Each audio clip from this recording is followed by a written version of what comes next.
Hello everyone and welcome back to the Artist Mindset. I'm your host Martina and today I am joined by a very special person, Sarah-Kamille Amininejad Kushki type. Yes, perfect.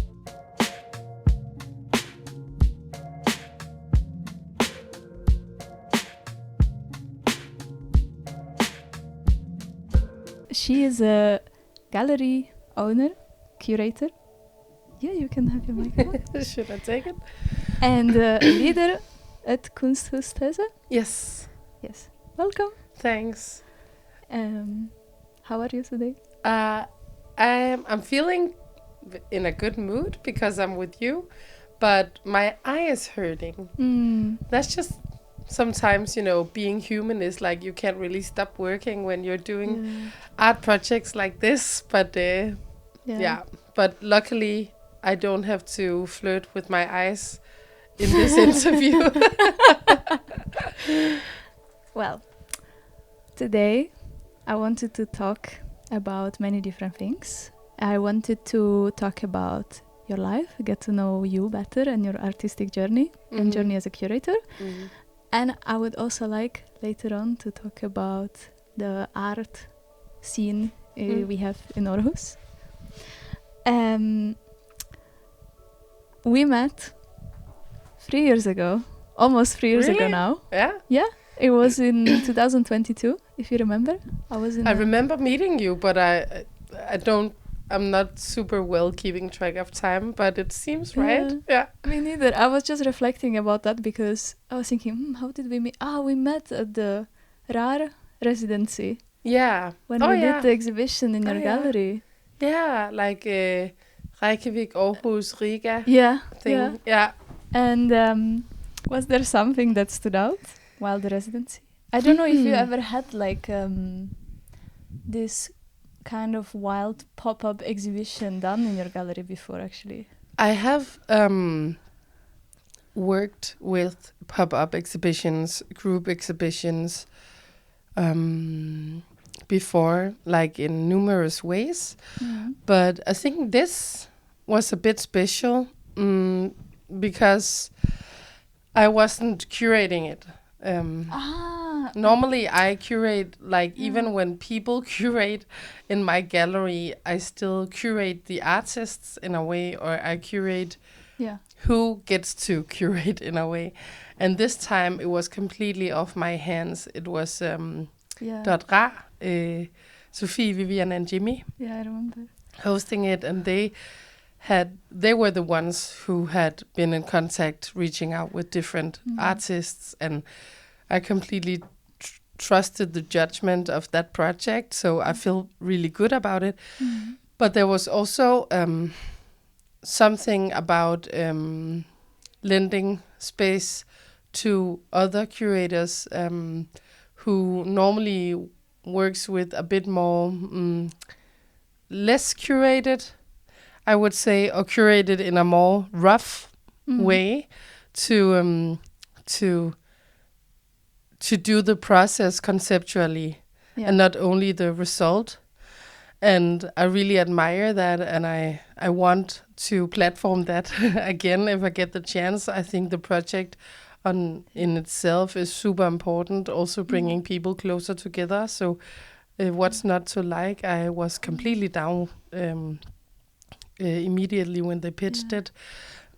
But there was something different about not knowing the artists, because normally people also know what TESE kind of stands for when I work with them, and like, where are you now? And it was very clear to me that they didn't exactly know or care who I was when I was. I didn't know. Yeah, and so I think that's a nice thing about hosting people, to get the chance to meet them, and I did that day, and I also took the chance a little bit. I also introduced myself, like said, okay, now I spend 5 minutes telling about the place, the space you're in.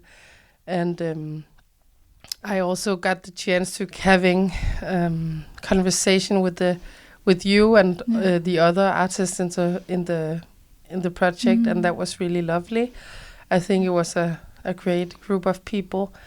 Yeah. Some more avant-garde than others. And that's avant-garde. I will never forget about it. We're still in touch, so it's beautiful actually. Yeah, I think it was really different people in the project.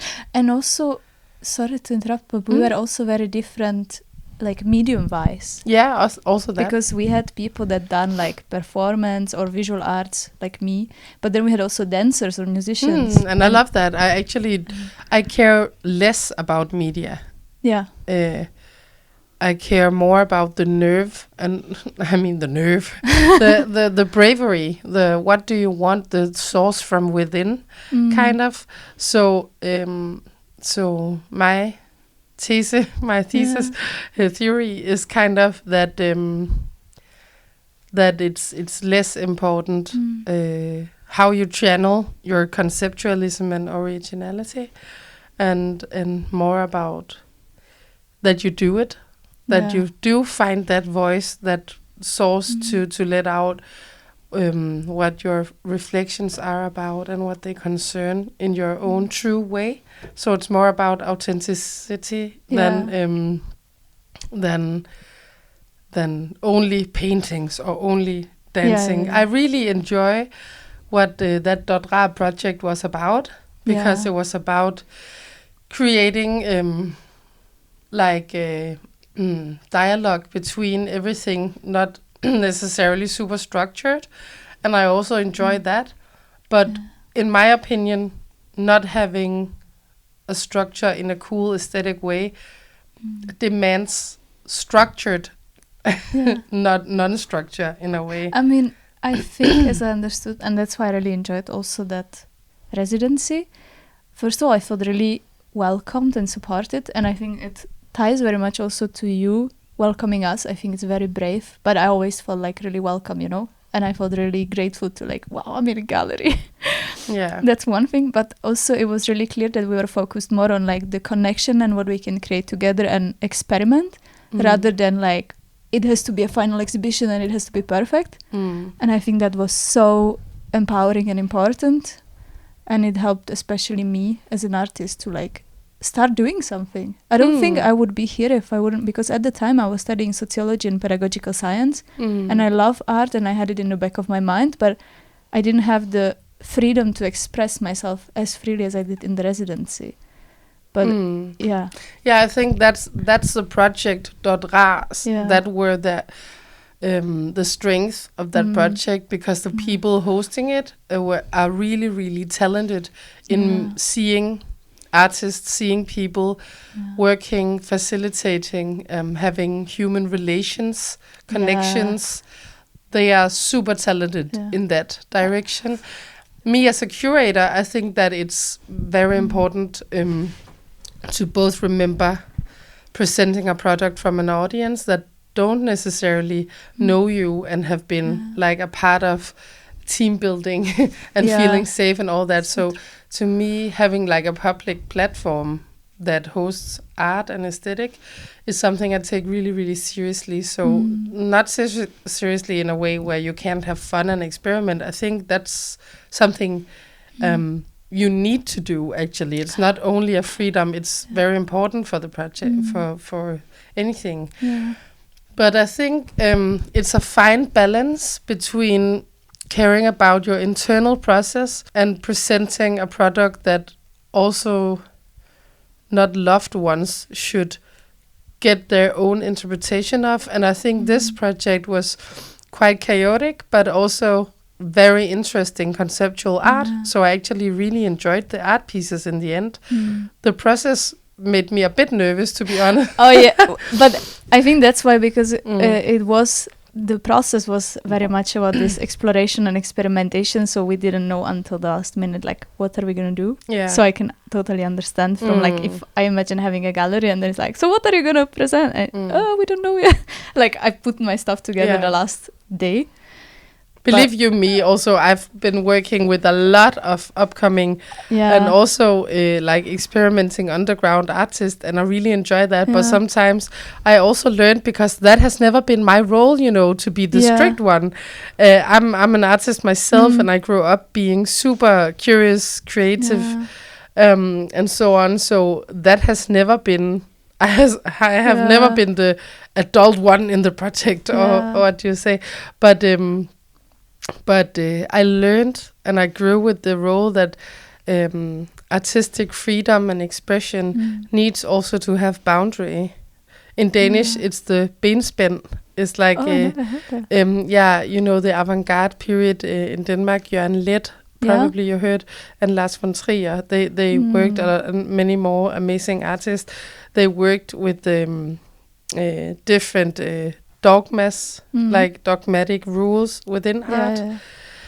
And Fluxus art as well in art history. There are many small paths within art history that works with rules to retain or restrict yourself in your creativity. And I always find that super fascinating, because within any successful chaos there are boundary, and within any planned product there's also chaos. There's also some freedom.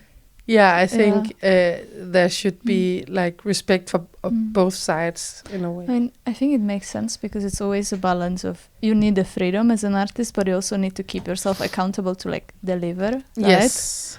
So and that's also about being humble to your audience. I mean, it's as important to stay humble as it is to also challenge audience and not being over translating to your audience. You can also expect something, you know, when people walk into TESE. I don't want to translate everything. It's not Instagram short. I mean, I think you shouldn't also, because I feel like art is also something you need to interpret, and of course it's sort of out of your hands, right? As an artist, if you put something out, you cannot expect everybody to understand it the same way you do. But maybe that's also not the goal, you know. Exactly. I wanted to kind of connect to your journey with Gallery TESE in this way, because I'm also curious if this somehow maybe affected you as a curator, like this exhibition that we did, or this crazy pop-up exhibition, or like if the journey somehow changed after that, or if it just was the same. I don't know. But also maybe you can explain what is kind of the concept of Gallery TESE, because I think that's very interesting and it's very important. I really resonate very much with what is it about and who you support and why you do this. Great. So maybe you could also say a little bit about that. Yeah, absolutely, I will. So the project where we met and connected was not like a huge game changer on my path as a curator, I would say, because it was very much a match already. It definitely inspired me for more. It made me curious and hungry.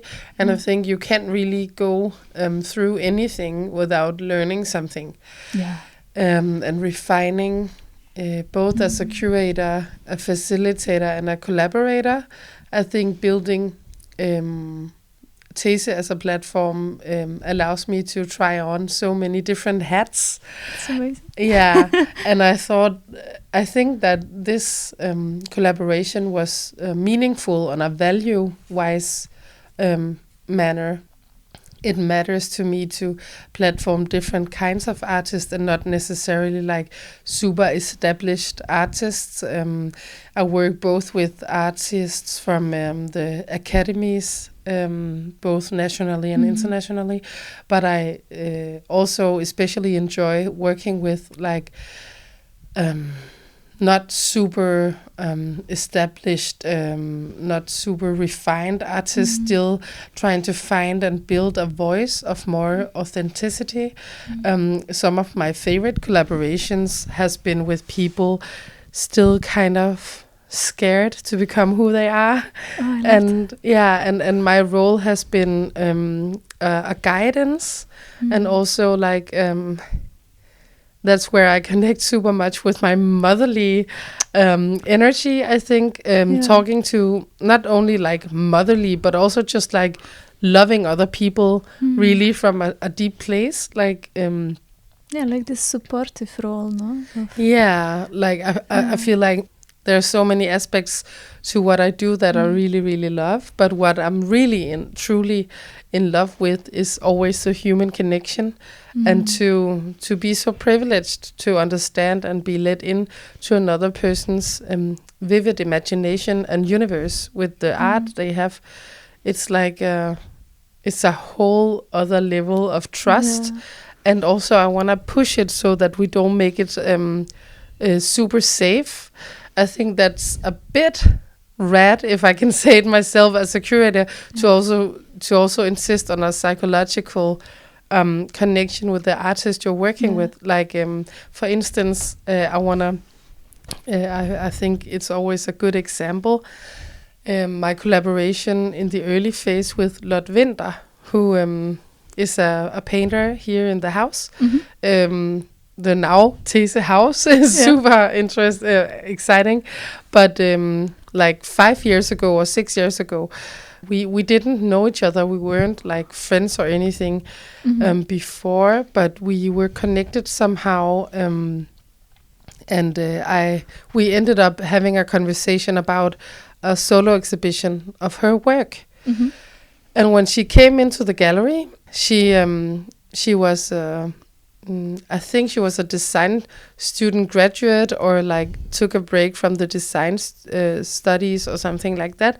And she was really a feminine, minimalist, Nordic, cool gal in a way. And she wanted to make this pretty art, and she's talented enough to do it. So if I hadn't had my critical sense, I wouldn't have like I wouldn't have ringed my nose or anything. It was like, yeah, we could totally make this really good looking exhibition together, and people would aesthetically enjoy it for sure, and it would make TESE look good as well. But actually, I could sense there was something she was holding back. So I started having these conversations again and again with Lot. And I asked her also about personal questions. And she opened up to me and explained this process she was going through with actually healing from a rape. And I can tell that here because that's the brave topic she chose to work with in that exhibition. Wow, I got chills. Yeah, wow. Yeah, it was super brave and it was meaningful, and that's the dangerous thing to do. Brave, dangerous topics that can. The reason why I use the word dangerous is because when you work with aesthetics and culture, right? And you want to present something that's profoundly made and presented to people that don't know who you are. They're not your friend, they're not your family. They want to see an art exhibition. Yeah. And you still want to say something that's difficult to grasp or to fathom or to like digest for society. You have to find that very special, magical place where it's elegantly put, so you can both not scare everybody away, but you can still insist on art as a room to debate the important things. And I think this was I'm proud of that moment in my career. It was an early moment for me as a curator, but that is a point where I recall it as like a defining for my art and human view as a curator. I think that I can do a better job if I'm staying really true to who I am. I would be the same person with values when it comes to values and authenticity, whether I was working as a journalist, a politician, a pop star, a curator, whatever I'm doing, then I would find these things important to kind of push, not to overdo it, because I also care about aesthetics, not always holding space for concrete political agenda. Yeah. But I still do think that it should be an inviting space to have people reflect on difficult topics. Yeah. And we made a really well curated, if I can say that myself, about this healing process. It wasn't exposing. It was more of a healing space and a fragile space of how you work with yourself and your body image after that trauma as a woman. Wow, that sounds really powerful. Yeah. But I really love that, and also how you touched on this aspect of authenticity. I think that's why I guess I relate also so much, or like, I don't know how to say, like I feel really pulled towards what you do in your gallery. Like if I imagine doing art anywhere, I'm like, oh, TESE, because I really think it's so important to be authentic. And it just warms my heart so much to like hear that there is really somebody, because I met with a lot of people that maybe have gallery, or you think like, oh, famous curators or art fairs, and it's impossible to get there unless you have contacts or unless you have money or whatever. And I really love, or my personal feeling or experience is that I always felt really welcome in TESE. And I always felt like it's not about the image or whatever. Like, of course, that's part of it, but it's really about this being real and authentic and not, I don't know how to say it, but it's just really beautiful. I feel like there are so many things in it, but like I'm doing, this is not an easy thing to make sustainable for myself in my career. So as a individual, I'm spending all of my money, all of my resources, all of my mental load, all of my, hours during the week on fighting for this project. So when I lean in so much for it to happen, then I also need to be able to be myself as a holistic whole person. Yeah. And I want the same thing for my collaborators. That's what I want to inspire in the artists that I work with, really, is to not hold back and to not mask all the time and to not have these Instagram worthy moments. Oh, I love that. Yeah, but of course we care about how things look, right? It's art we're talking about, but I'm curious in the borderline between everything. That's why the TESE is also, for me, the theory is also, because TESE means theory in Danish. I didn't know that. Yeah, it does. It does. Like a academic theory in a way. Yeah. So it's like hypothesis, actually. Yeah. And thesis is a TESE word, directly translated. And my TESE, I would say, is with the gallery, that to kick a little bit in the definition of what is a gallery, like conceptually, and redefining what to expect in a public space. Yeah. The gallery, there are so many galleries. I know. And they are private, and people come in, and they only feel like welcome to walk in if they're ready to buy, or if it's like, it's almost like art collectors sometimes are like on banking market. Like auctions. Auction, actually. So I was just curious to ask about how you try to sort of test these boundaries of like a typical gallery. Because I know you had different artists having performances or exhibitions, and the concepts were so different from each other, and I love the diversity. But I was just wondering if you, how do you test this kind of boundaries? Yeah, that's a great question. To me, I must say, thanks. Perfect. Yeah, I'm not used to being interviewed. I'm used to being the one. I get used to it. Yeah. Well, I think I'm just really an intuitive worker in the way of choosing artists. I'm super privileged, so that I get a lot of messages, mails every week from people wanting to work with me. Sorry, I was thinking you also like messages from the universe. God, I'm getting signs to me. God, she's speaking to me like, choose this person. That's a sign. That would be me. Yeah. No. No. No, but I think emails. through my intuition, I used to undervalue chemistry with people in the beginning. That's something I definitely learned, I think, during the last 5 years of being a curator, is that, I thought it was more about what art do I want to present as a platform, which it's obviously also very much about. But no matter how great the art is, I don't want to work close with people if we don't have human chemistry anymore. That's just something I learned. And I think you can. Like, I can relate so much because it's something I, especially in the last year, learned. And I really told myself, no anymore. Yeah. Like, if I cannot see myself even going for a coffee with this person because we have nothing to talk about, or like we don't match, we don't resonate, I cannot do it. And I think it very much ties into this, what you mentioned earlier about you also, like, this is my life and I also have to, put on so many different hats and find balance between them. If it just takes energy from you, obviously you cannot do it. So you have to be careful with what you... I mean, especially on the level that I need to work with this, to make it work.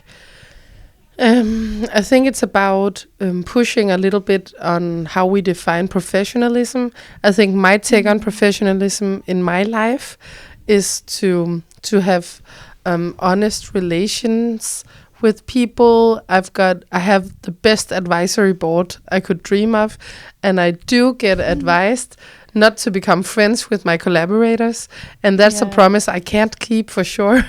Because it's not like I need to go out and be private friends on a bar having cocktails with every artist I'm working with. That's not it. It's just, to me, working with art is such a personal matter that for me, remaining professional in the sense of the traditional word of professional, that is just not appropriate, actually. The way I work is very like, I need to understand how you work. I need to understand also emotionally, and understanding somebody is just having a more holistic and like true connection. I mean, I think it's because it reminds me a lot of the work that like therapists do. Yeah. Because it is so vulnerable not to also show your art. Like, it is part of you. Like, you're showing your inner world outside, right? To somebody. Obviously, you cannot just be black and white and do it the same way you, I don't know, Black and white. sell stock somewhere. So I totally understand. And I think, agree. the difference is that I think it does have some resemblances with the therapy, because in therapy you also need to push and work and develop yourself. You also do that in art, but there's the thing that there's also an audience. Like, there's not a crowd on 30 people staring at you in your therapy session, but there will be in the art exhibition. No, but I think like the role that you have and the connection you have with the artist that you work with is kind of like, me having my connection with the therapist. Of course, I'm still vulnerable, and the person is able to hold space for me and on one hand support me and be like, hold me by my hand, like, you can do it. And then on the other hand also still push me like, oh, go and you can do it, I trust in you. Yeah. So it is sort of this vulnerable role of holding the space, but at the same time keeping your boundaries and protecting your own energy. Because we are not friends, but we are in this vulnerable position. Yeah, like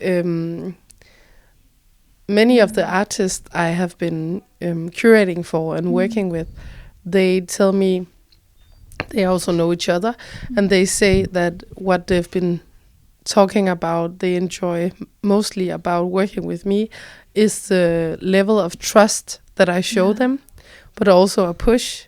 So I do have a lot of trust with the people I work with. I also see myself in the role of being some sort of manager, but that's also something I'm redefining a little bit, because in the good old days, it was the galleries and curators' role to manage and maintain everything like a service organ to the artist, maybe almost. And for me, establishing a very raw, avant-garde conceptual gallery without earning enough money, as you rarely do in this business, and then building it from nothing to something, that's for me something that requires more equality even in the structure of the collaboration. So I'm telling all the artists, hey, we are running together a marathon. We're doing this together as a team. And luckily, most of the artists I work with nowadays, they understand and completely commit to that team process. But it is something that's a lot of culture and convention about, where the artists sometimes in the academies, they kind of expect a certain level of having everything under control from the gallery side. And that's just not realistic if you want to be a risk taker like I am. But also I think it's unrealistic if you are one person doing everything. Yeah, you know, like it's... Yeah. It's the same with my workshops when people are like, you should do this and this. I'm like, bro, I'm a social media manager. I'm a business manager. I have to do accounting. I have to plan workshop. I have to facilitate. I have to be an artist. Like, I cannot. Yeah, I love the Czech accent. Bro. So much sass right there. I love it. I have this friend that taught me this in college. And ever since I say that. Amazing. I feel you. Yeah, like, so definitely. so it has to be ownership from both sides, right? There has to be understandable. You have to lean in with empathy on both sides. Yeah. It's not like I hire an artist. Yeah. It's like I'm also struggling to make my dream come true and your dream come true. So we're in this together. You know? And I think it's also this mutual understanding of we both support each other's journey, right?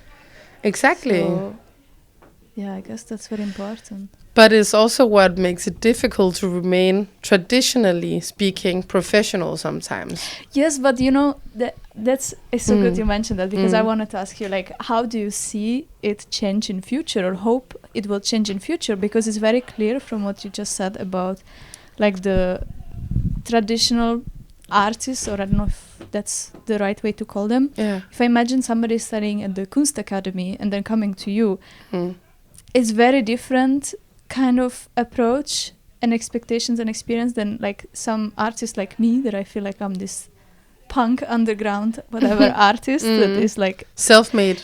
Yeah, that is like ready to do everything. And like I studied in an art school, but since I moved to Denmark I didn't study art, so I don't like have this, I guess I understand it differently. And I feel like both art worlds or art scenes in Aarhus. Like I've been to, for example, R.A.R, it's called Juxtapose. Yeah, I know. Last 2 years ago. Me too.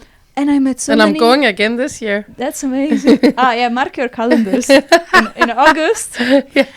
Yeah. And there I met so many artists and galleries. We went on a tour around Aarhus where we visited so many different galleries that I didn't even know existed. And I felt like I'm in a totally different bubble than where I'm like in my own circles around Institute for X or Frontlubene, or you know, it's, and we are all artists, but it's so different, this approach, and I feel like something has to change. But I just was curious about how you feel about this, or if you see this the same way as me, like there are two bubbles and we have to find a way to like merge and help each other somehow. Or I try to make my focus not so much about how can I express it. It's a really good question, actually. I don't know how to like even put it into a question, but it is considerations that are in my mind, because I think it ties very much into like the economical aspect, you could say, you know. Yeah, definitely. I think in order to become and be the curator and artist that I want to be and do, and I believe that you can both be a curator for other people and still make your own art, because I don't believe in objectivity whatsoever. Yeah. That's a discussion I had with other curators before that says that you have to be an art historian and not an artist yourself. I think that just to comment on that, I want to say that I don't believe in objectivity. Even as a journalist, I was also always critical because I'm educated a journalist.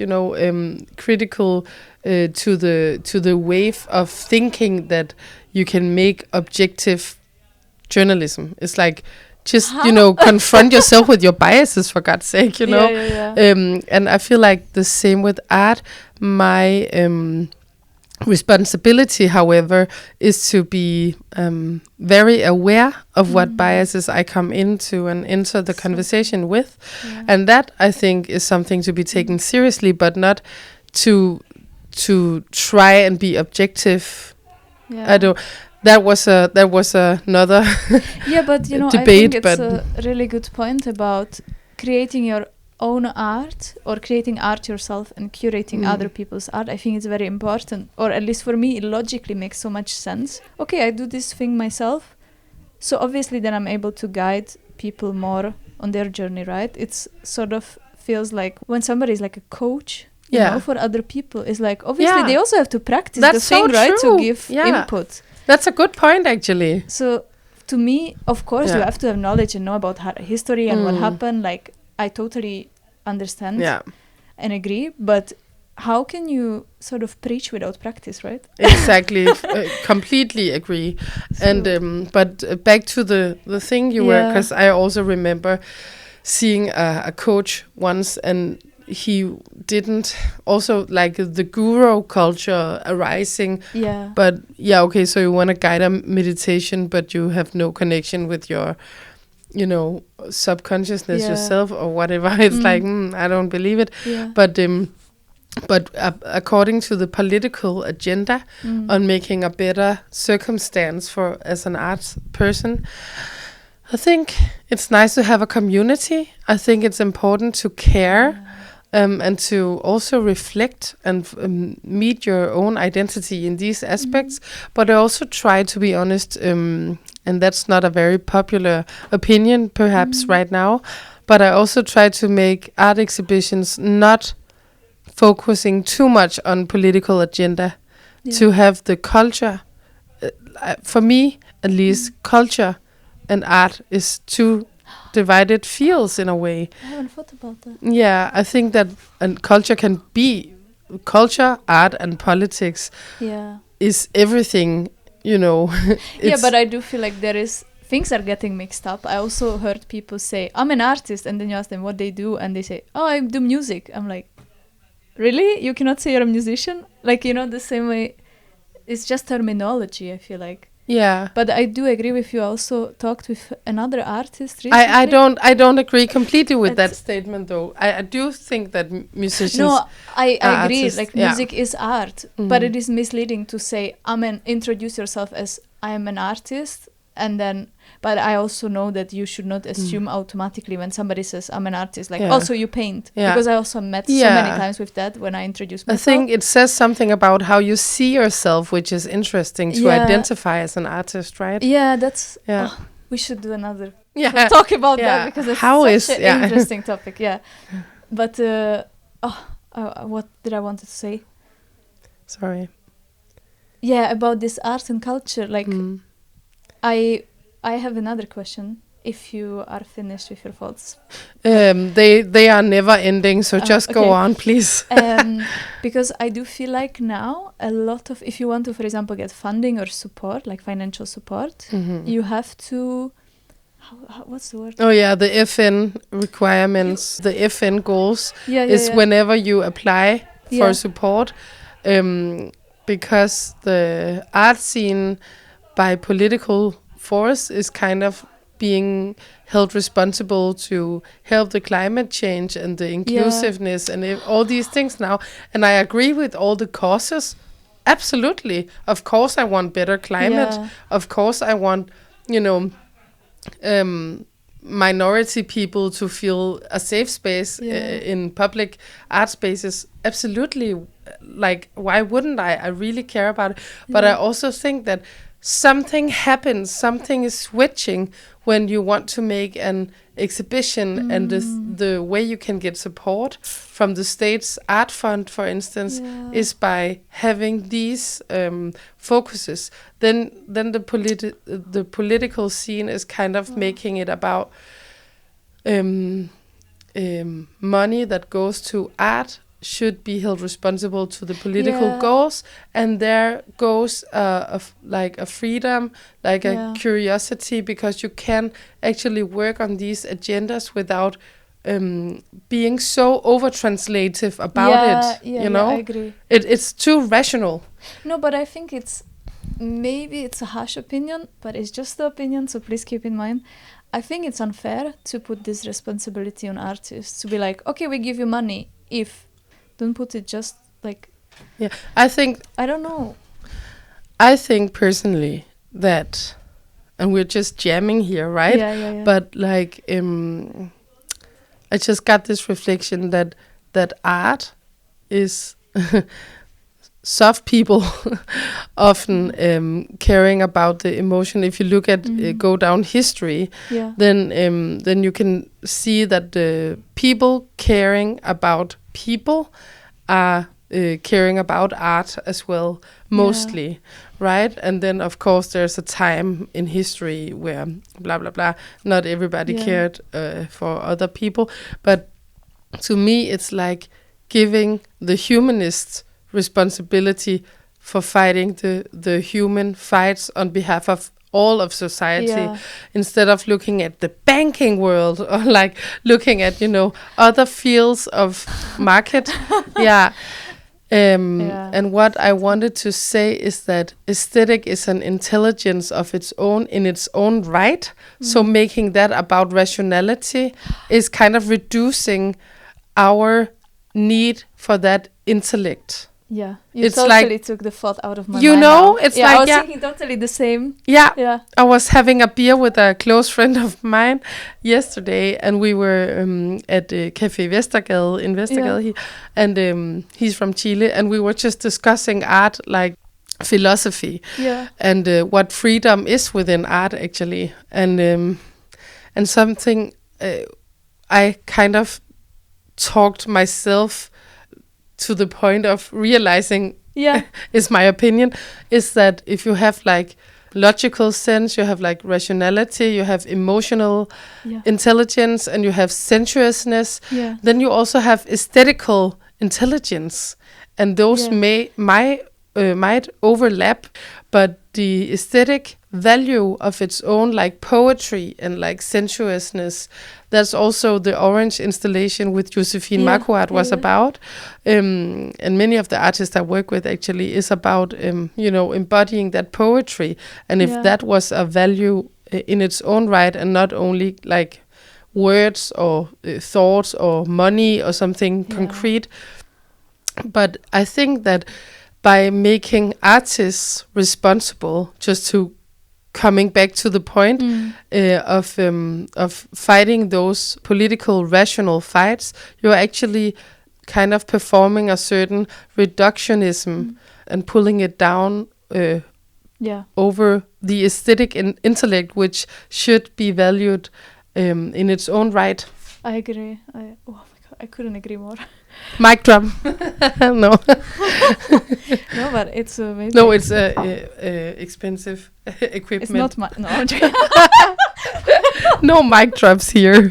But I mean, I can still agree with all the agenda. Like, no, I think it's important, and of course you have to decide how to, like, also looking at it from the perspective of people that divide the money, right? Mm-hmm. Of course you have to have some kind of criteria, I guess, so it's easier for you to decide who you give money to. Mm-hmm. But it is a bit unfair to look at like art and say, oh, it should be about this. But like, I don't know, maybe I'm just getting frustrated because I've never wanted to restrict myself in my art creation. Yeah. Because I always truly believed it's just really a pure expression, and it has to be authentic, and it has to be vulnerable to have impact, and so other people can relate, and that's how you create, I guess.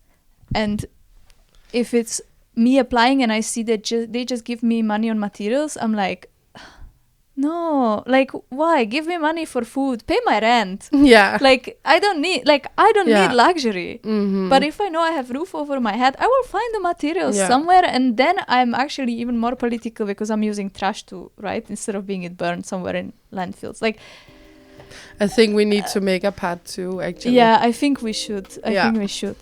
But we can try to wrap up Yeah. slowly. And I just wanted to quickly ask about Kunsthus TESE. Mhm. If you could just explain what it is. It'll be really brief, but yeah. so the thing is that gallery TESE, which was a comment in the gallery industry, right, has been.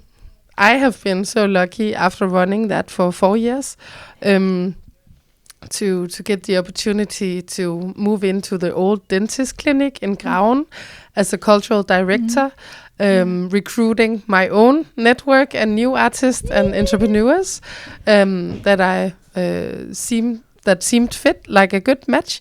And so there is different cultural entrepreneurs in the house, super interesting, cultural bodega Billy's, and of course Basho, the vinyl intimate space, and of course the gallery as well. And then there are studios for practicing artists. Yeah. How can people find you? Well, physically, we're having the official opening the 31st of May this year. So you're very welcome, and keep an eye on our PR work for that. I ran out of space. It's okay, but you can say it at least so I have the recording. Of course. And then Instagram and Facebook is Kunsthus TESE, and of course also Gallery TESE, spelled in the Danish way. I will link it down below. Thank you so you can much. Find. Yeah, please follow and email if you have any conceptual cool ideas. Thank you so much. And thank you so much. If I can just, but you answered kind of this question. So I want to start a new tradition on this podcast, and I want to always ask you, write a question for the next guest. So then they answer. And I have the first privilege to ask you a question because you're my sort of first guest. Yeah. And I just wanted to ask, what is one belief about creativity that has shaped your artistic journey? And that's my last question for today. Wow, it's a deep one. One belief that has shaped my artistic journey about art is that we as artists don't have to know each other's work if we are not in the same field. That has shaped me in the way that I want to rebellion against that, because I think that actors, painters, musicians, conceptualizers, facilitators, thinkers, doers, all kinds of artistic people and thinkers should definitely know each other and get closer. Performance artists, you name it, people working with clay, all the types of artists you can ever imagine. I think we ought to get closer. So that's a belief that I wanted to change, and I must admit that drives me a lot to want to change. Yeah, so beautiful. Thank you so much for today, and I hope we do part 2. Yeah, it was such a pleasure to talk to you. Thank you, Martina. So interesting. Thank you so much for coming. Thanks. Bye. Bye.